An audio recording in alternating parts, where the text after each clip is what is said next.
राम राम भाई सारा ने। आज इस टॉपिक पे बात करते हैं कि आजकल के माहौल में हर घर में इतने झगड़े हो रहे हैं। शादी के कोई 3 महीने के बाद तलाक हो रहे हैं, कोई 6 महीने के बाद हो रहे हैं, कोई साल के बाद हो रहे हैं। घर में बिल्कुल भी प्यार प्रेम का माहौल नहीं रहा, क्योंकि वैसे ही नाते रिश्ते इतने दूर हो चुके हैं कि आज के टाइम में इतना बिजी माहौल हो गया है कि कोई नाते रिश्ते ना तो टाइम रहा बच्चों के पास, और टाइम होते हुए भी ना कोई पसंद कर रहा है। क्योंकि आजकल का टाइम ऐसा है कि पहले जो होता था ना, परिवार होता था ना, तो कई कई चाचे ताऊआ की फैमिली होती थी। और आज जो है, अगर 2 माँ बेटा हैं तो माँ बाप अलग से रह रहे हैं और बेटा बहू अलग से रह रहे हैं, क्योंकि वो विचारों का कम्युनिकेशन नहीं मिल पा रहा है। वो हमने बुज़ुर्गों ने, माँओं, खासकर माँओं ने ध्यान देना पड़ेगा और हमें समझना पड़ेगा, क्योंकि हम बड़े हैं, बच्चे तो बच्चे ही होते हैं। जब बहू घर में आती है, हम हमेशा अपनी बेटी को, देखो बेटियों को भी थोड़ी सी आज़ादी मिल गई है। जब बेटी नए घर में जाती है तो वहाँ पे सारा नए लोग होते हैं, नया माहौल होता है, तो उसको वहाँ पर सास को एक माँ की जगह आके रोल अदा करने की ज़रूरत है। उसको एक माँ बन के गाइडलाइन देने की ज़रूरत है। जब बेटी ससुराल में, बहू ससुराल में आती है तो उसको नहीं पता होता इस घर की क्या मान मर्यादा है, इस घर के क्या रूल हैं, इस घर में कैसे करना होता है। तो वहाँ पे माँ, सास को माँ बन के उसको गाइडलाइन देना पड़ेगा। देखो बेटा, ये ससुराल है, तू बहू है, तेरा ये फ़र्ज़ है, तेरी ये जगह है, हमारे घर का ये रूल है।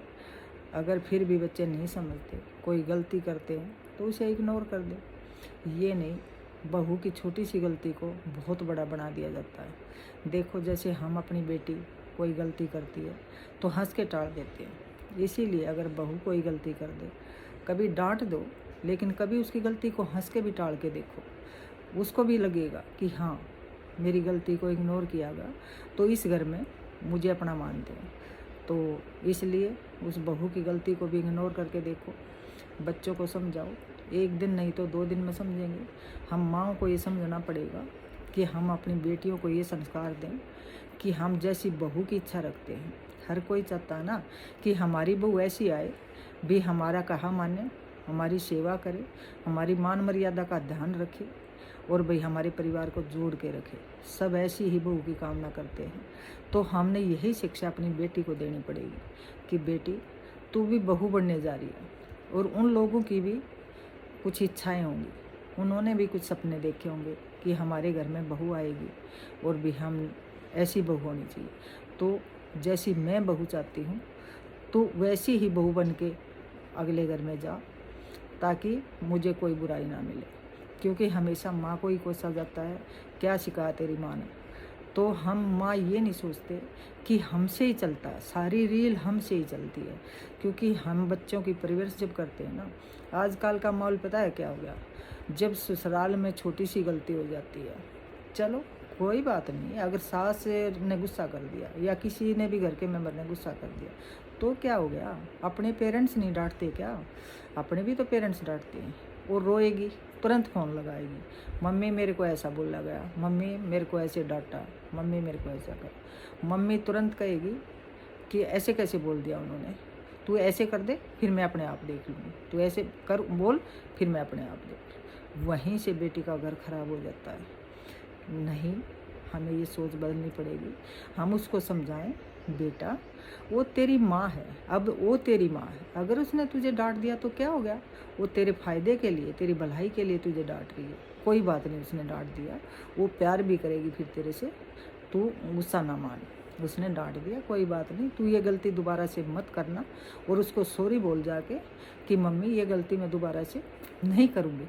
तो उसे फील होगा ज़रूर कि देखो मैंने इसको डांटा और इसने आके मेरे को सॉरी बोला, तो उसको अंदर से ही फील होगा, वो आधा तो अपने आप। और सास को भी चाहिए, सास भी फिर को चाहिए कि हाँ भी मैंने गलत डांट दिया, ये गलती मेरी बेटी भी तो कर सकती थी। इसीलिए हर सास ने एक माँ की जगह बैठ के सोचना चाहिए, और हर बेटी को एक बहू की जगह, हर बहू को एक बेटी की जगह बैठ के सोचना चाहिए। तो इसलिए अगर हम रिश्ते नातों की कदर करेंगे तो घर में प्यार प्रेम का माहौल रहेगा, और एडजस्टमेंट करके चलेंगे तो एक दूसरे का, बेटी का घर तोड़ने और बसाने में माँ का बहुत बड़ा रोल होता है। इसीलिए हम माँओं को समझना पड़ेगा कि सबसे पहले अपनी बेटियों को अच्छे संस्कार दें, और दूसरे घर में जाने से पहले उनको समझाएं, क्योंकि इतने अनाथ आश्रम भरे पड़े हैं बुजुर्गों से।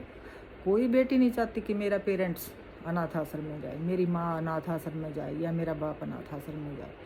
फिर क्यों जा रहे हैं? आगे भी तो वो बेटी ही बहू बन के जा रही है ना। जो बेटी चाह रही है कि मेरे पेरेंट्स अनाथ आश्रम में न जाए, वही बेटी आगे बहू बन के जा रही है। तो क्यों जा रही है? फिर ये इसीलिए जा रही है कि वो बेटी वहाँ पे बेटी है, लेकिन आगे जाके वो बहू बन जाती है। तो हम सासों को भी चाहिए कि हम सास नहीं माँ बने, क्योंकि हमने अपनी बेटियों को आगे भेज दिया है और हमारी बेटियों की जगह लेने वाली कोई हमारे घर में आ गई है। और बहुओं को भी चाहिए कि हम वहाँ से, मेरी माँ ने भेज दिए हैं तो मैं एक माँ को छोड़ के दूसरी माँ के पास आ गई हूँ। कोई बात नहीं, मुझे डांटेगी फटकारेगी तो प्यार भी करेगी। तो इसीलिए अगर हम एडजस्टमेंट करके चलेंगे तो घर में कोई लड़ाई झगड़े नहीं रहेंगे। क्योंकि पहले जो है ना, कई काके ताऊआ के परिवार होया करते हैं। आज ऐसा टाइम नहीं है। आज किसी बच्चे को पूछ के देख लो, उसके अपने दादा का नाम ही नहीं पता। रिश्ते नाते इतनी दूर हो गए हैं कि किसी बच्चे से अगर हम दादा का नाम पूछेंगे तो शायद नहीं पता होगा उसको, क्योंकि एक तो बच्चे बिजी बहुत हो गए। चलो अच्छी बात है, अभी जाना पड़ेगा बाहर, नौकरी भी करनी पड़ेगी, सब कुछ करना पड़ेगा, लेकिन बच्चों को चाहिए कि छुट्टियों में अपने परिवार के साथ रल मिल के रहें। बच्चों को बड़ों के संस्कार ज़रूर सिखाएं। बड़ों के पास बैठेंगे तो ज़रूर कुछ उनका अनुभव सीखेंगे, संस्कार सीखेंगे। तो इसलिए अपनी फैमिली को जोड़ के रखने के लिए मिलते जुलते रहना चाहिए। क्या करेंगे, पहले कहा करते हैं ना, भी बेटा हो गया 100 साल की नींव रखे गई। बेटा हो गया चलो और कुछ नहीं तो भाई छान का हाथ लगवा होगा। पहले छान होया करती ना, जैसे झूपड़ी डालते हैं उन पे छान होया करती। पहले गोबर के गोश्ते बना के और जो बटोड़े बनाए जाते थे उन पे छान डालते थे।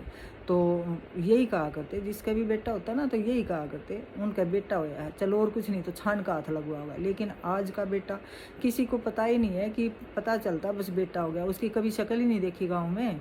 कौन सा बेटा? पहले सोचते थे कि वंश वेल चलेगी।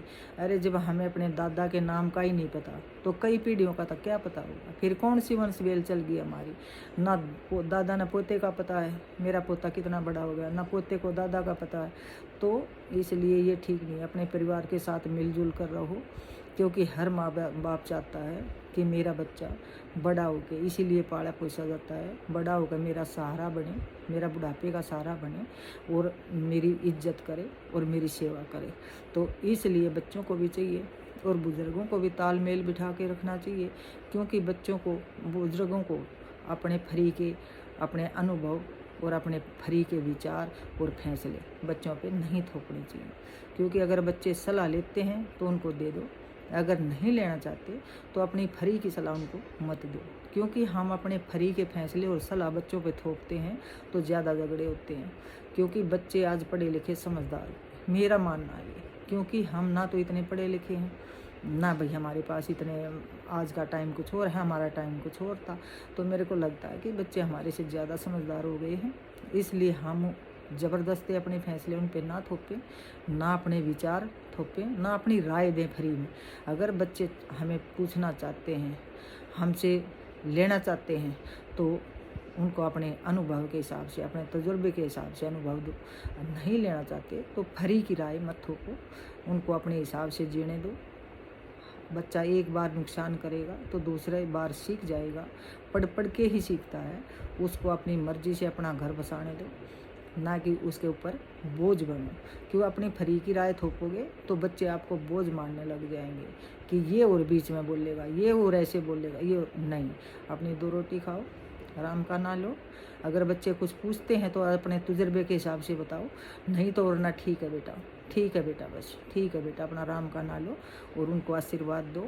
उनके हर काम में उनको आशीर्वाद दो, उनको हौसला बढ़ाओ और भाई चैन से उनको भी रहने दो और आप भी रहो। क्यों फिर बेकार में झगड़े कर रखे हैं। और भाई अपने बच्चों के साथ, पोता पोतियों के साथ हंसते हुए अपने घर में अपने बुढ़ापे को जीवन व्यतीत करो, ना कि अपना बुढ़ापा खराब करो। हम बड़ों को ही समझना पड़ेगा, क्योंकि हम बड़ों की वजह से ही बहुत सारे झगड़े होते हैं। पता है क्या है, मैंने कई देखे हैं। हम माँओं की क्या गलती है कि हम बहूओं को यही ताने देते रहते हैं कि हमारे टाइम में तो ऐसे हुआ करता था, हम तो इतनी जल्दी उठा करते थे, हम तो इतना काम किया करते थे, हमारी सास तो ऐसे किया करती, हमारी सास तो हमें ऐसे पीटा करती थी, हमारी सास तो हमें ऐसे। अरे हमने, ठीक है वो हमारा टाइम था, हमने मेहनत भी की है, हमने काम भी किया, हमारी सास पीटती, सब कुछ करती थी, लेकिन हमें बुरा लगता था ना। हमारी सास जब हमारे साथ सख्ती से पेश आती थी तो हमें बुरा लगता था ना। तो हम वही सज़ा अपने बच्चों को क्यों देना चाहते हैं? जो हमें बुरा लगा वही हम अपने बच्चों के साथ क्यों करना चाहते हैं? और दूसरी बात, जब हम इतनी मेहनत करते थे तब भी हमने क्या कर लिया? मुश्किल से गुजारा करके अपने बच्चों की परवरिश की है। हम कहाँ चाँद पे चले गए? आज बच्चे अपने दिमाग से काम करके चाँद पे चले गए हैं, तो इसलिए उनके पास दिमाग आज ज़्यादा है, इसलिए उन पे फरी की अपनी राय ना थोपे।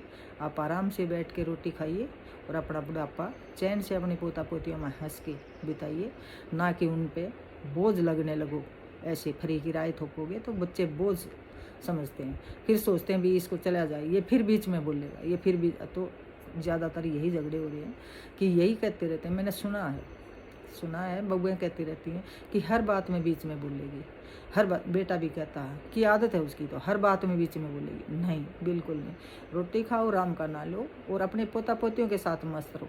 अगर बच्चे कुछ पूछते हैं तो बताओ, नहीं पूछते हैं तो ओके बेटा, उनको आशीर्वाद दो, भगवान से उनके लिए प्रे करो। हमारा यही फ़र्ज़ है। और अपना अच्छे से अपना टाइम व्यतीत करो, ना कि उनको परेशान करो, उनको अपनी ज़िंदगी जीने दो। इसलिए घर के झगड़े बहुत कुछ कम होंगे अगर हम बुजुर्ग ऐसे समझेंगे और इस तरीके को अपनाएंगे, तो घर के बहुत झगड़े कम होंगे। इसलिए आज के लिए इतना ही। धन्यवाद। राम राम।